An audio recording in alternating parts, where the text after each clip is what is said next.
In last week's episode, we talked about personality quizzes. Let's see what you had to say. So first things first, let's describe just for a second how the quiz worked. So on every video, everything that you clicked, whether it was an annotation, a link in the description, or a card, went very briefly for a very short amount of time. For a lot of people, an unseeable amount of time to our footnotes website, where a cookie was dropped on your computer and your answer was recorded in that cookie. And then at the end of 4 answers, the results that were in that cookie were read by the same script on our website, and then you were forwarded to the correct result video.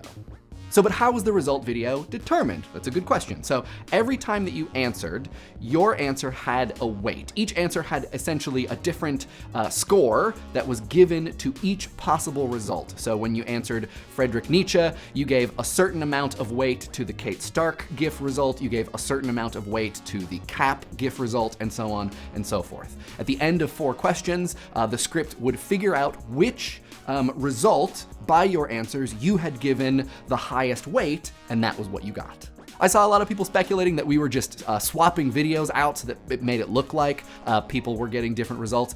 I wish that you could swap videos out on YouTube. That would make our lives so much easier in so many ways. But no, that was not how it was done. I saw people speculating that the last question video would just bring you to a result based upon what your last question was and not take into account all the things that you answered before, which was not the case. We actually did write a script. We worked with a developer, his name is Ian Pierce, who was amazing to help us actually put together a thing that not only tabulated results, but kept track of them. So we're gonna do 2 things. We're going to open source all of the code that Ian wrote for the personality quiz, so that if you want to build your own YouTube personality quiz, you are more than welcome, and we would love for you to. So we will put a link to Ian's GitHub repository in the description. We'll put a link on the footnotes website. It will be really easy to find. And the second thing we're gonna do is we are going to talk about the results of the quiz. We're gonna talk about right now some data so you can learn something about your fellow Idea Channel subscribers. So first things first, over 51,000 people took the Idea Channel personality quiz, and 50% of you got the Kate Stark Nope GIF as your result. That is largely a result of the fact that 63% of you pronounce GIF like gift, 40% of you think Nietzsche is a sharp dresser, and 44% of you abstained from the bacon bowl question, each of which has a relatively high Kate Stark GIF weight. 17% of quiz takers got the Cap result, 16% got the 10 result, and 15% got the Wey-bey result. Only 5.4% of you pronounce it GIF, which makes me a little disappointed, but okay, fine. And 12.4% of you are resolutely in the skeptics camp and think that everybody is an actor just hired to mess with them. I mean, hey, better safe than sorry, right? Any discrepancies in adding up all of the result percentages is because there were some people who managed to complete the test without actually getting a result. That's just people somehow managed to just go directly to a result video. We will put more full results as of filming because, we're gonna leave this up and people will continue to take it, so the results might change. We're gonna put some of the results in the doobly-doo so that you can see all of the other fun things that we learned about all of your personalities. Haha. All right, on to comments. A similar reaction to this that we had to the YouTube Poop playlist, which is that there were a lot of videos here. There were a lot of really great comments across all of the videos, so we're not gonna be able to answer nearly all of the types of comments that were left. So if you have the extra time, highly recommend going through all of the videos, trying to take the test a bunch of times to see what people had to say about their results, about the answers to the questions, and all of that other stuff. So yeah, lots of really great conversation. Again, man, you guys, so smart, so thoughtful. A little upset about the bacon bowl question.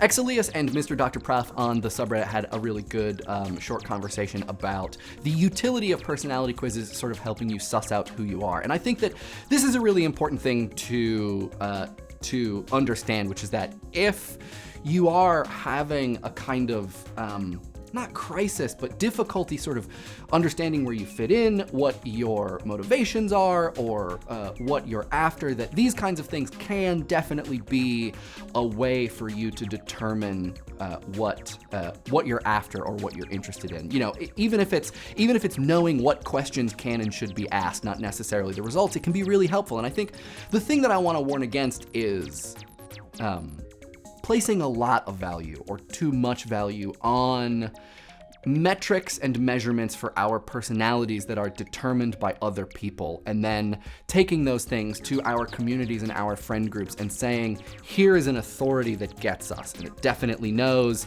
and it will tell you things that are true. And I think that is when you start to get into a weird territory. And I think a lot of this has to do with the fact that I took this career test when I was in high school that, you know, I think a lot of people do this, you know, everyone in my graduating class did it, and it purported to tell you exactly what you were gonna be. And I think it's very meaningful that test had no result for musician, theater artist, sculptor. It told me that I was gonna be a photojournalist, which I then spent 2 years being like, well, I'm a photojournalist. That's what I'm gonna do. And it took me a while to realize that, you know, it wasn't that I was a photojournalist or was going to be one, it's that the test, the closest result that it had for my personality type was photojournalist. And so treating that as truth, little scary, little weird, I think, but yeah, I agree, there is utility. YouCanScienceit on the subreddit as well posts a link to Bartle's player types, which I haven't thought about in maybe 15 years. If you don't know Bartle's player types, you gotta check this out, it's great. It's some old school video game stuff. YohnTheViking talks about something that we sort of covered in our SAT video, but didn't explicitly connect to personality quizzes, which is how these tests, a lot of them derive this authority where you take them and they say that they are going to give you a result. They're going to tell you what kind of person you are. They're going to tell you how smart you are. But what they do in their questioning is they actually cause you to do so much of the work that helps them measure you. You know, they ask a very, very complicated question and then ask you to sort your response into one of 4 or 5 answers. And so I think that this is something that's really important to think about when taking things like the Myers-Briggs or other personality tests, which is to pay attention when you're taking them to what kind of work you're doing to figure out how you are trying to fit into them. You know, for stuff like the SAT, it's a little bit more complicated because the work that you did is essentially being brought up as a certain person in a certain place, but still I think very much related. Toby Gooley writes a really great comment with links to 2 important psychological sort of effects that come into play here, which is the Forer effect, which is sort of this, what we were just talking about, it's like feeling like something is personalized when it's really not, and the Barnum effect, which is, you know, assuming that something is either right or authoritative because of the value that we associate with it. So yeah, these are great points and great ideas. Kary Gaul has what I think is the best attitude about personality tests, which is to take them and then sort of use them to reflect upon yourself, that depending upon what result you get, you know, if you are told that you are more DJ Khaled than DJ Tanner, you know, like search inside yourself to see whether or not you feel as though that is really true, and then take the test again, try to give different answers and see what happens. And I think that's, you know, it's like using them like funhouse mirrors. You're like, oh, what would I look like if I looked like this? What would I look like if I looked like this? And yeah, I think this is the way to approach it. Amy Procrastinating and a couple other people pointed out the connection here to Viral Dusty Dead, the game, which I don't know a whole lot about, but I do know that I just watched through most of Heather Alexandra's channel, which Amy Procrastinating mentions, and it's super great. So if you aren't watching Heather Alexandra's videos, you should. They're awesome. Social psychologist Aly Light wrote a really amazing comment about the sort of importance and complexity of the search for self-knowledge, and how, however we might get it, it's useful to have this kind of information or to interact with things that are related to this kind of information so that we can understand how to orient ourselves towards goals and aspirations, and that, yeah, this is just a great comment. Links to this one and all the others in the doobly-doo. Worsey Worsey, I'm gonna let you guess. Ready? I'm gonna pause You're gonna guess right now. Put it in your brain. You got it? Ravenclaw.